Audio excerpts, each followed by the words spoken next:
Thank you very much, everybody. Please. That's a nice crowd on a nice, cool day. It's beautiful, though. Might be hot, but it's beautiful. We're here today to celebrate and expand our historic campaign to rescue American workers from job-killing regulations. Before I came into office, American workers were smothered by merciless avalanche of wasteful and expensive and intrusive federal regulation. These oppressive, burdensome mandates were a stealth tax on our people, slashing take-home pay, suppressing innovation, surging the cost of goods, and shipping millions of American jobs overseas. Millions and millions and millions. It never ended. Nearly 4 years ago, we ended this regulatory assault on the American worker, and we launched the most dramatic regulatory relief campaign in American history by far. No other administration has done anywhere near. Thank you. At the heart of this effort was a revolutionary promise. For every one new regulation issued, we pledged that 2 federal regulations would be permanently removed. We not only met that ambitious goal, which at the time people said was impossible, we vastly exceeded it. For every one new regulation added, nearly 8 federal regulations have been terminated. Been an incredible achievement. As you can see behind me, we have removed the gigantic regulatory burden Americans have been forced to carry for decades, freeing our citizens to reach their highest potential. Our historic regulatory relief is providing the average American household an extra $3,100 every single year, and we're going up from that number. We're going up from that number. Think of that. $3,100 per household. Joining us today is Vice President Mike Pence. Thank you, Mike. Commerce Secretary Wilbur Ross. Wilbur, thank you very much. Labor Secretary Eugene Scalia. Thank you. Thank you, Eugene. Health and Human Services Secretary Alex Azar. Thank you, Alex. Transportation Secretary Elaine Chao. Thank you, Elaine. We had a great day in Georgia yesterday, cutting regulations like nobody's ever seen before. EPA Administrator Andrew Wheeler. Thank you, Andrew. Thank you very much. OMB Acting Director Russ Vogt. Thank you, Russ. And Small Business Administrator, I love her name, Jovita Carranza. Jovita, thank you. Thank you. And CMS Administrator Seema Verma. Thank you, Seema. Great people. Those are great people. They're doing an incredible job. I also want to thank the many state and local tribal leaders who join us in this great cause. Thank you very much, and thank you for being here. We appreciate it. Thank you all very much. What we have achieved together is truly without precedent. Never happened before. The previous administration added over 16,000 pages of heavy-handed regulations to the Federal Register. That's why nothing got done. Under my administration, we have removed nearly 25,000 pages of job-destroying regulations, more than any other president by far in the history of our country, whether it was 4 years, 8 years, or in one case, more than 8 years.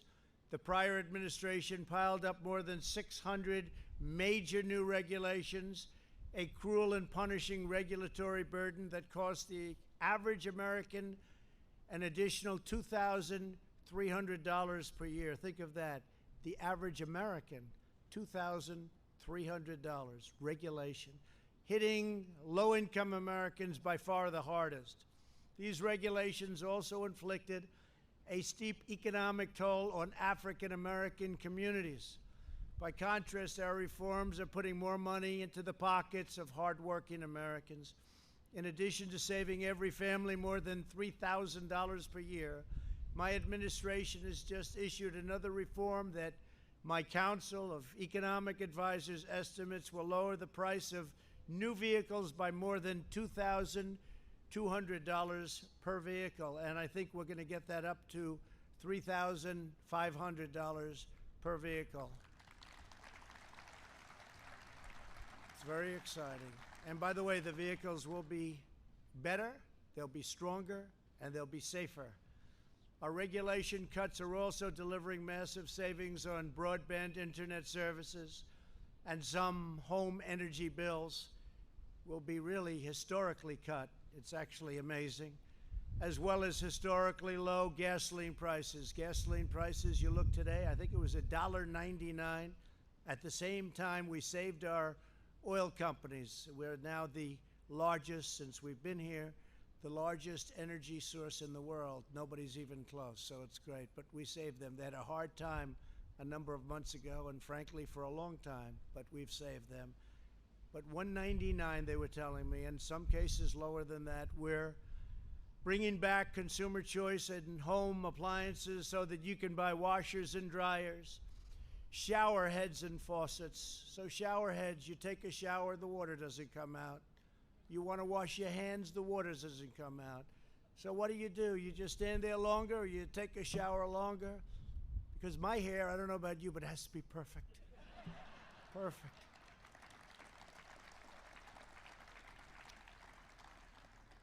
Dishwashers, you didn't have any water, so the people that do the dishes, you press it and it goes again, and you do it again and again. So you might as well give them the water because you'll end up using less water. So we made it so dishwashers now have a lot more water, and in many places, in most places of the country, water is not a problem. They don't know what to do with it. It's called rain. They don't have a problem.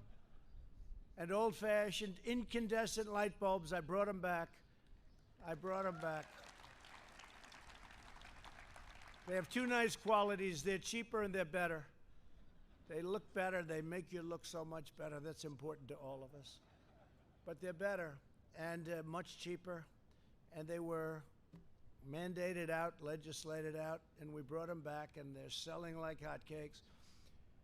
We stopped the egregious abuse of the Clean Water Act, which extreme activists have used to shut down construction projects all across our country.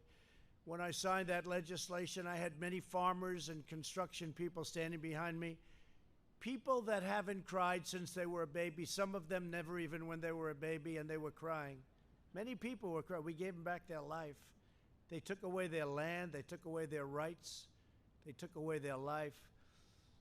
By reining in EPA overreach, my administration has returned the agency to its core mission of ensuring clean air, clean water, and a truly pristine natural environment. Our air now and our water is as clean as it's been in the last 4 decades. Yesterday, our country achieved yet another groundbreaking milestone by completing a sweeping overhaul of America's badly broken infrastructure approval process. It was totally out of control. Instead of taking up to 20 years to approve a major project, we're cutting the federal permitting timeline, it's already been done, to a maximum of 2 years or less, in some cases even less than 1 year.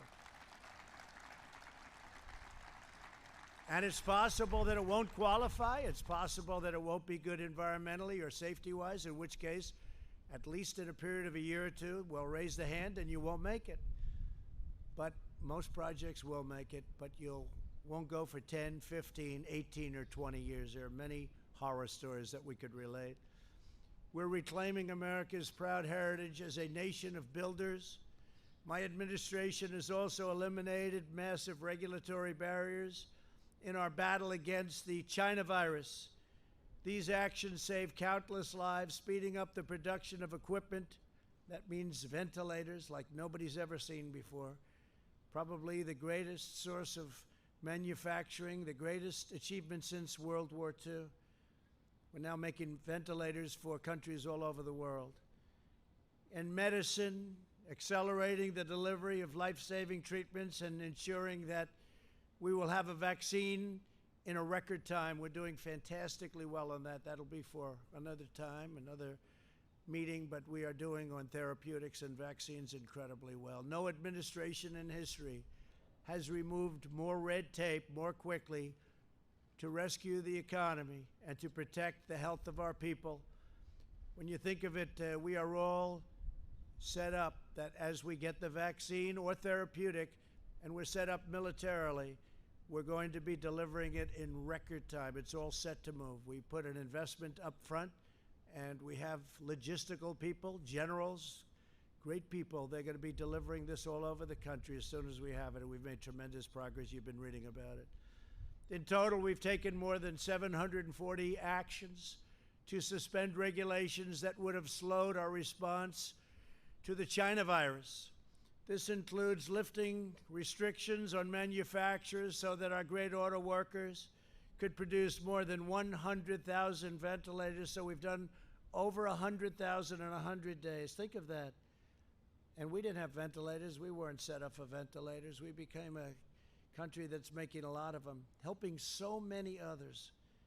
Countries that are never going to be in a position to make them. They're complex, they're expensive, they're big, very, very, very tough to do. And we've saved a lot of lives. And there's never been a person in our country, even though we started with almost nothing. I say the cupboard was bare when we took over. We started with nothing. There's never been a person in our country, even though we had just absolutely no, we were going on empty, never been one person that needed a ventilator that didn't get it. Think of that. Not one person. As complex as they are, as big, as expensive, take a long time to get them done. Not one person has ever needed a ventilator that didn't get it. We made telemedicine, thank you. Great job. Great, really a great job. The people here, they get no credit for it. I don't want any credit. They should get the credit, but they get no credit. But we've done a great job helping so many other countries now. We made telemedicine available to all American patients and allowed doctors to work across state lines. I will tell you, the telemedicine is something that's really gone up by thousands and thousands of percentage points of percent, because what happened is people that wouldn't even think of using telemedicine all of a sudden started using it, and it's really turned out to be good. Really, really turned out to be good, and it solved a lot of problems. So that's something that's been great advancement. Furthermore, I've ordered federal agencies to look for ways to make these healthcare reforms totally permanent. Vice President Pence is also working closely with state, local, and tribal leaders to streamline occupational licensing. Over 30 states have taken steps to reduce these barriers to unemployment and to employment, and including a state that I love very much. I have a little history in that state, the great state of Alaska. Thank you very much, Governor, for being here. Mike Dunleavy. Mike, thank you very much. In Idaho, Governor Brad Little, who is here today with us as well, set a new record for regulatory relief. Good job, Brad. Good. Good governor. Great governor. Two great governors. The American people know best how to run their own lives. They don't need Washington bureaucrats controlling their every move and micromanaging their every decision. With each regulation we cut, we are not only returning the money and the power to our citizens, we are draining the Washington swamp, and they're not happy about it, I can tell you that. I think you know that. The swamp was deep, I just didn't know how deep. Deeper than I thought.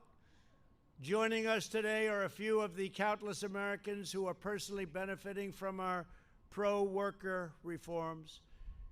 Joe Cambria owns Cambria Truck Center in New Jersey, good state, New Jersey, and it's been really something that he's seen firsthand, how our regulation cuts have helped create thousands and thousands of jobs. Joe, please come up and say a few words. Thank you, Joe.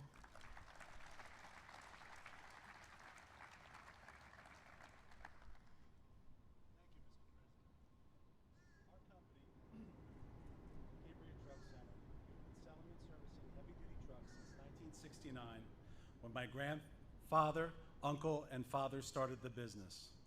In the past 3.5 years, the Trump administration has kept its promise to right-size regulations. I want to thank you for that, President Trump. Regulatory reform in the energy sector creates jobs, reduces costs for our communities, and puts trucks to work. Streamlined permitting and creating an environment that allows for efficient construction and infrastructure repair and development has the same effect. As a result of these regulatory reforms, our industry has seen record sales of heavy-duty trucks, which has been a boon to dealerships like ours, as well as the environment. When new trucks replace older models, there is an environmental benefit. Current powertrains have near zero emissions today, and we're going electric, as well as increased safety, like shorter stopping distances and collision avoidance technology, safer on the road.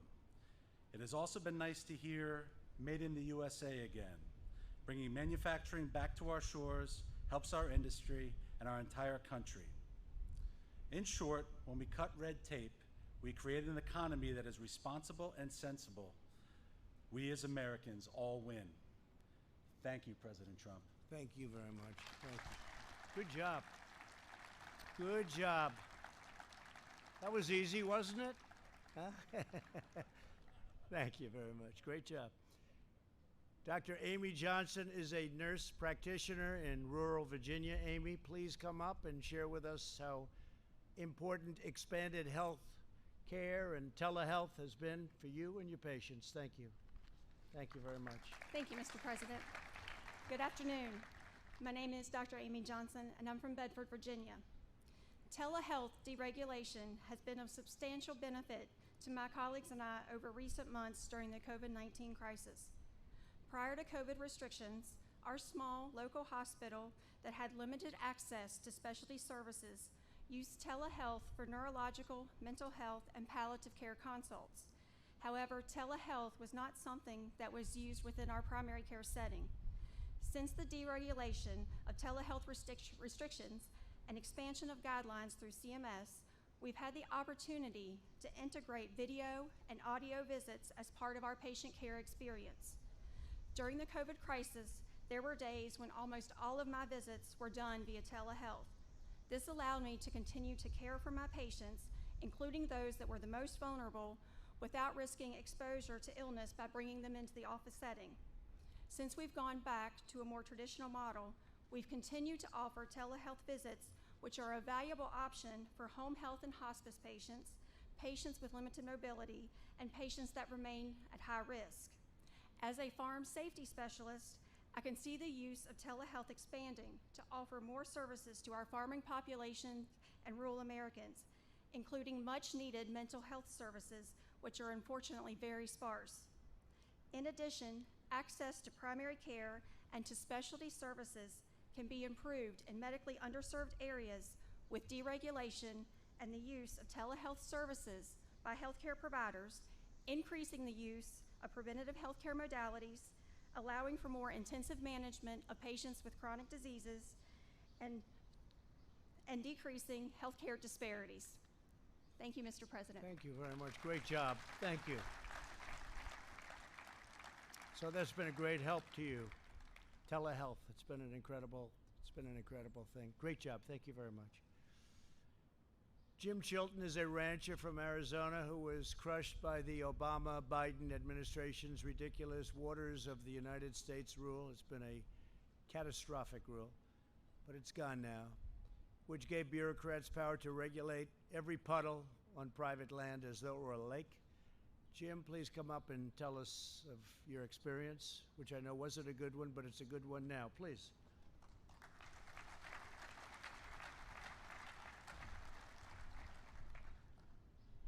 I appreciate the invitation, President Trump, to be here. And I appreciate the opportunity to thank you for the deregulation in every area, including the waters of the United States, cutting the red tape, setting us free as private property owners. Thank you.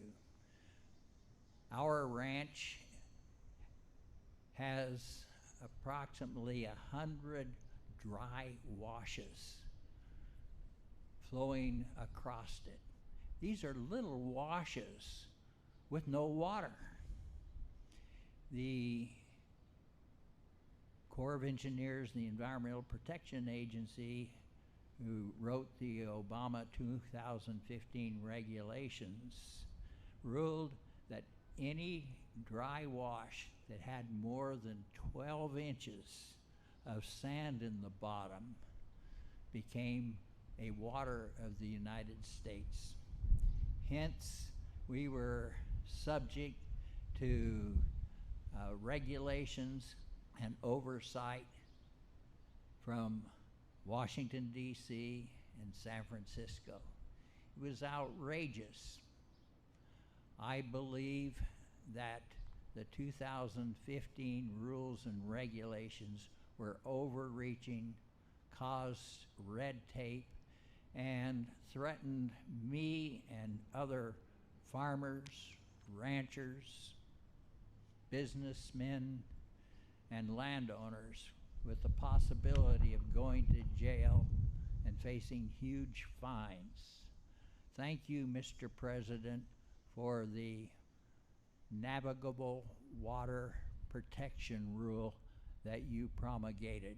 It has set us free. The heavy hand of government is no longer on our shoulders. Thank you, Mr. President. Thank you. Jim. Thank you very much. Thank you, Jim.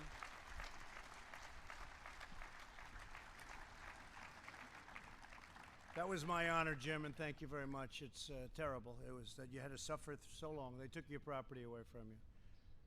And you want to take care of your property better than any government is going to tell you to take care of your property. You'll take care of it better, so we don't have to worry about that. Thank you very much. Beautifully said. Thank you. I want to, just as president, say that I will always fight to defend your rights and your freedoms. I will fight very hard for your rights and your freedoms. The hard left wants to reverse these extraordinary gains and reimpose these disastrous regulations. They want to take what we've taken off, Jim, and they want to put them back on. And I guess they can do that. You'll fight them for a little while, but eventually you'll lose. And they want to bury our economy under suffocating, relentless landslides of Washington red tape like we had before I got here. We must never return to the days of soul-crushing regulation that ravaged our cities, devastated our workers, drained our vitality and right out of our people, and thoroughly crippled our nation's prized competitive edge. It's what we have. We have great, great people, the greatest people in the world. Our entire economy and our very way of life are threatened by Biden's plans to transform our nation and subjugate our communities through the blunt force instrument of federal regulation at a level that you haven't even seen yet. You think that was bad? You haven't even seen it yet. They want to go many times what they put you under in the past. Under the unity platform Joe Biden published with socialist Bernie Sanders, they are proposing, and this is all in writing, it's done, they agreed. They are proposing to re-enter the job-killing, unfair Paris Climate Accord, which will cost our country trillions of dollars, trillions and trillions of dollars, and put us in a very, very bad competitive position relative to the world. Not surprising to you, China will be greatly advanced under this ridiculous agreement. So will Russia, so will many other countries. They propose to mandate net zero emissions from all new homes and buildings, skyrocketing the cost of construction and putting the goal of home ownership out of reach for millions, destroying the look of the home, the beauty of the home. I'm somebody that's built many homes, many buildings. If you take a look at this, it doesn't look good. You still have to sell, right? You still have to sell. But they've put it out of reach from a cost standpoint, totally out of reach. It's not practical, it's not good, and it doesn't work. They want to eliminate carbon from the U.S. energy industry, which means abolishing all American oil, clean coal, and natural gas. No coal, no gas, no oil, nothing to fire our massive plants. The result of this federally mandated shutdown would be the wholesale destruction of the entire energy industry and many other industries, the economic evisceration of entire communities, and the unfettered offshoring of millions of our best jobs to foreign countries and foreign polluters. Millions and millions of jobs would go. Thousands and thousands of countries would be at a level that you've never seen. Companies would be disappearing left and right, just like they did with NAFTA, which we terminated for the USMCA, which is another beauty that we've done, not for now, but another great beauty. But thousands of companies, plants, factories would be closed. Under this dismal future, energy would be unaffordable for the vast majority of Americans, and the American dream would be sniffed out so quickly and replaced with a socialist disaster. The Democrats in D.C. have been and want to, at a much higher level, abolish our beautiful and successful suburbs by placing far-left Washington bureaucrats in charge of local zoning decisions. They're absolutely determined to eliminate single-family zoning, destroy the value of houses and communities already built, just as they have in Minneapolis and other locations that you read about today. Your home will go down in value and crime rates will rapidly rise. Joe Biden and his bosses from the radical left want to significantly multiply what they're doing now. And what will be the end result is you will totally destroy the beautiful suburbs. Suburbia will be no longer as we know it. So they wanted to defund and abolish your police and law enforcement, while at the same time destroying our great suburbs. The suburb destruction will end with us. Next week, I will be discussing the AFFH rule. AFFH rule, a disaster. And our plans to protect the suburbs from being obliterated by Washington Democrats, by people on the far left that want to see the suburbs destroyed, that don't care. People have worked all their lives to get into a community, and now they're going to watch it go to hell. It's not going to happen, not while I'm here. The Biden-Bernie plan would also use the weapon of federal regulation to tie the hands of our police departments by abolishing cash bail. Think of that. Think of that. Bail. No problem. They killed somebody, let them out. Take a look at what's happening. Crime in New York City up 368% from just a short while ago. They got rid of a lot of police, and they're in the process of doing it $1 billion. They probably want to abolish. It's not even believable. When I first heard about it, when you first heard about it, you didn't think it was real. You didn't think it was believable. Just like the Green New Deal. How crazy is that? But they're actually trying to put it into play. It'll mean the end of this country. So by getting rid of bail, they are incentivizing jail and prison closures. They want to get rid of prisons. They don't think anybody should go to prison. Setting loose violent criminals, appointing left-wing social justice prosecutors, like you have in Philadelphia, where people creating and doing the most criminal of acts are let go, in many cases, immediately, and making our wonderful cops, our great, great police, cops, subordinate to distant bureaucrats who have never spent a day in their lives fighting crime. Unlike the socialists, we believe in the rule of the people, not the rule of the unelected bureaucrats that don't know what they're doing.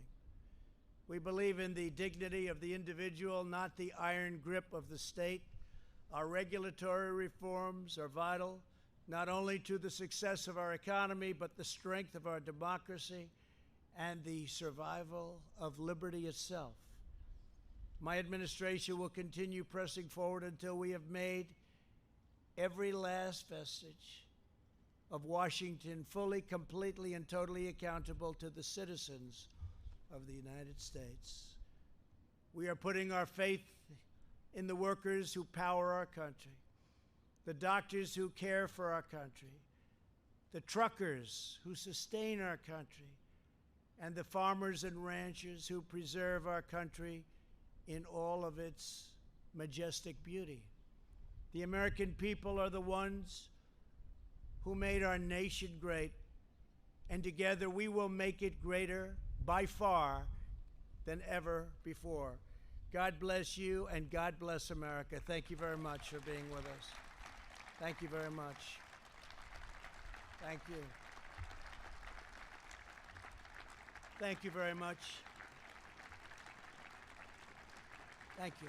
Thank you. Thank you very much. Thank you.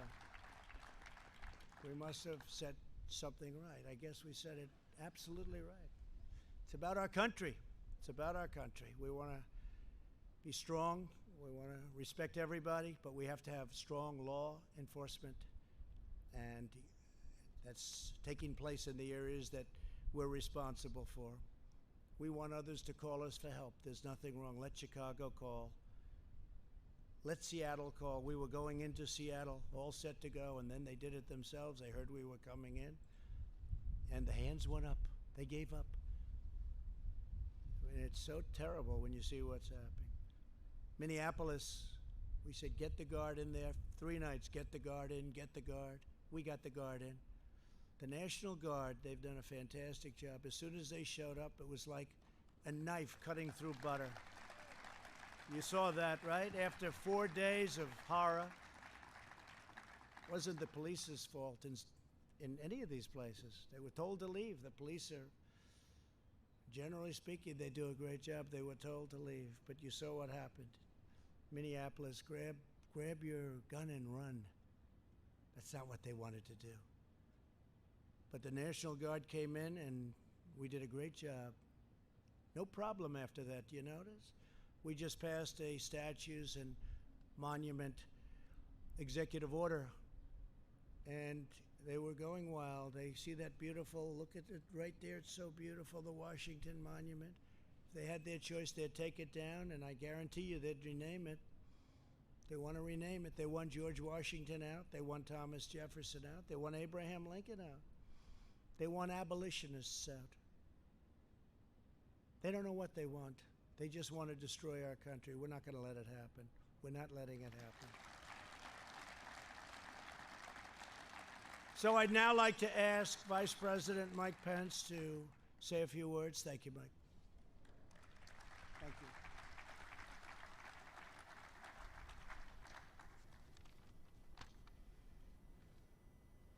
Thank you, Mr. President.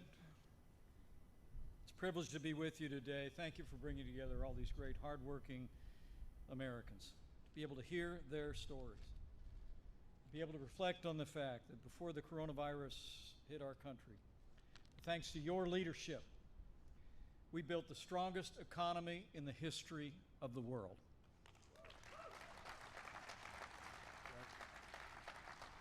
In 3 short years, Mr. President, you kept your promise to the American people. We cut taxes across the board. You fought for free and fair trade. You unleashed American energy. And you rolled back regulations to help all Americans. And after 40 years of over-regulation, Mr. President, you delivered 4 years of regulatory freedom.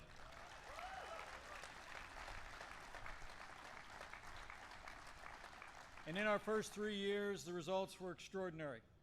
Businesses large and small created 7 million new jobs. Wages rose at their fastest pace. In more than 10 years, 2 million Americans were lifted out of poverty. 7 million Americans lifted off of food stamps, and the highest median income in the history of our country. And Mr. President, as you just reflected, a centerpiece of that was lifting red tape off the American people and American free enterprise. I remember those days in the campaign 4 years ago when you promised that for every new regulation, we'd eliminate 2 rules off the Federal Register. But as you just said, Mr. President, for every new regulation put on the books, you actually repealed nearly 8 regulations off of the American people and the American economy. And this president has already signed more bills rolling back federal red tape than any president in American history.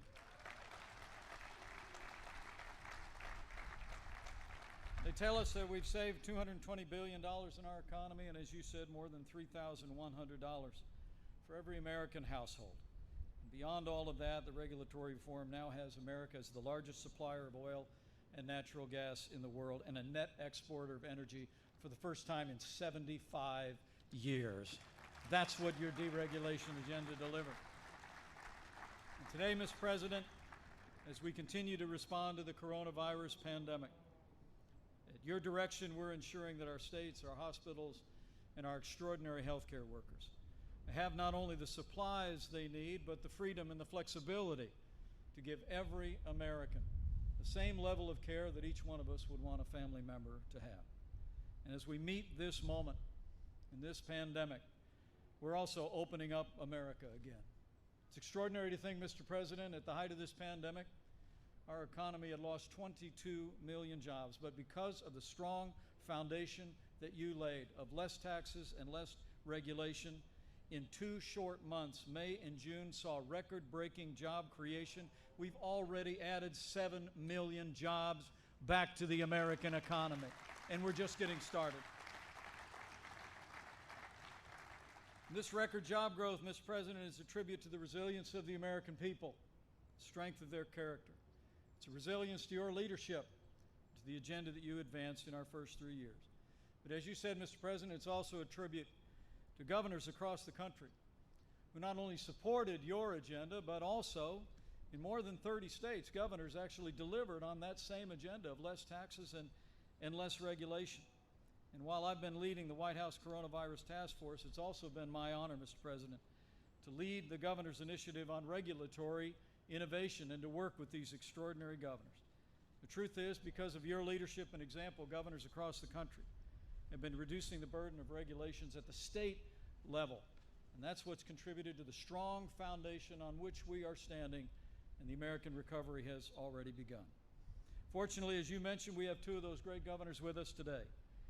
The first is a governor who in his very first year in office cut or simplified more than 75% of his state's regulations and cut the administrative code by 20%. Would you all join me in welcoming Idaho's great governor, Brad Little, to tell us Idaho's story of deregulation. Thank you, Mr. Vice President. Mr. President, it's a great honor to be here. As the Vice President alluded to, our route to rebound is dependent upon the red truck, not the blue truck. What we did in Idaho, where we had the 3rd lowest unemployment, the 3rd fastest income growth of any of the states, particularly for those at the lower end of the income, was to match up with your regulatory reform and make more opportunities available. Whether it be the spouse of a military veteran that came there that wanted to have their license and their home state transferred, which today I can proudly say takes us 1/2 day to get that done so that those people can be there. Right. Whether it's a small business that wants to break through and remove the regulatory friction that existed there before. But as this economy changes as a result of what's taken place, you have to free up all Americans to have that freedom to create a new opportunity. One of the things that we did that we heard about from the good doctor was telehealth. Between CMS, the department, and what we did in Idaho, we increased telehealth availability in Idaho by 4,000%. Idaho is a rural state. Idaho is a state where accessibility and the cost of health care is always an issue. It's the combination and the teamwork of your administration and what we've done that made that available to where we will rebound in Idaho, and thank you very much, Mr. President. Thank you very much, Brad. Thank you. Thank you, Brad. Thank you, Governor Little. And finally, Mr. President, allow me to introduce a governor who told us in December when you kicked off the governor's initiative on regulatory innovation that in his first year in office, his administration modified or rolled back 239 different regulations in over 100 professions. He is making sure that Alaska is open for business and prospering with less taxes and less regulation. Join me in welcoming Alaska's great governor, Mike Dunleavy.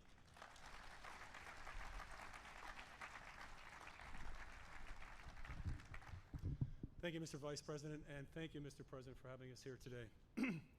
What you've done here for us, for governors, and the people of this great country, and Alaska, we are part of the great country, by the way, Mr. President. You know that. You are. The President has been up in our state. We've met at least 8 times, and when he stops over in Anchorage, Alaska, on his trips, he always wants to meet, and the first thing he says is, can we meet the troops, and what do you need in the state of Alaska? This is a small state population-wise, way up north, but this President sees the importance of that state and its people. This is really about hope, Mr. President, restoring hope and opportunity. And this is what you've done. This is really about the art of the possibility. As a previous Governor Little said, this is what you've done is historic, and it's going to continue to be historic. In Alaska, for example, we have communities that are 500, 600 miles off the road system. The telehealth regulations that have been put in place now are not only going to be good for medicine, but they're going to save lives as a result of the work that you and your team have done. We look at our resource development. We look at businesses, small and big, and you've renewed hope that it is possible to achieve the American dream. These regulations over the past 40 years have really, in many respects, killed the American dream. As you said, strangled the American dream. And in the end, really what this comes down to is how does it impact the individual American, the individual Alaskan in my case. And I want to tell you, what you've done is when the landowner goes and decides that they want to do a little landscaping on their property, do they have to look over their shoulder and wonder if big government is watching them? Can they do what they need to do on their private property? You've restored the hope that they can realize the American dream. And this goes for our corporations. This goes for our entities, our nonprofit entities. This goes for our native corporations in Alaska. What you've done is restore hope and opportunity, and we're looking forward to more years of this opportunity, Mr. President. So thank you very much. Thank you very much, Mike. Thank you.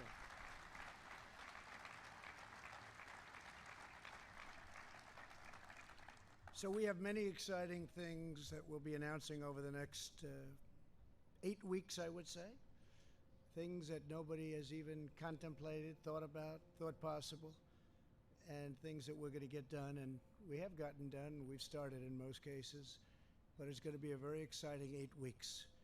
8 weeks, like I think, Mike, we can honestly say nobody's ever going to see 8 weeks like we're going to have, because we really have. We're taking on immigration, taking on education, we're taking on so many aspects of things that people were hopelessly tied up in knots in Congress. They've been working on some of these things for 25, 30 years. Wasn't happening.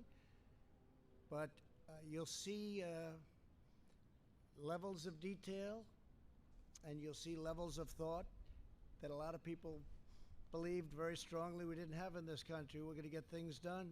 We're going to get things done that they've wanted to see done for a long, long time. So I think we'll start sometime on Tuesday. We'll be discussing our one plan on suburbia, but that's one of many, many different plans. Then we're going into the immigration, the world of immigration, the world of education. We're going into the world of healthcare, very complete healthcare. And we have a lot of very exciting things to discuss. But cutting of regulation has been really something that I felt we could do, and we could do fairly easily. Nothing's easy in this country. We had statutory requirements where we'd do phase 1 and then we'd have to wait 90 days. We'd do phase 2 and we'd have to wait 60 days. We'd do phase 3 and we said, let's do phase 4. Sir, I'm sorry, you have to wait 1 year. But we were able to do things that nobody has ever been able to do, or even close, on deregulation. And these trucks, this really is a great little example. I don't know who thought of this idea, but it's actually quite simple and quite good. Is that Brooke? Quite simple and quite good. I don't love having that big sucker hanging over my head. I want to get out of here as fast as possible. But I do want to thank you all. Incredible people. You've done an incredible job. And to the speakers, please, thank you very much. Great job. Thank you very much. Thank you, everybody. Thank you. Thank you. Thank you, Brett.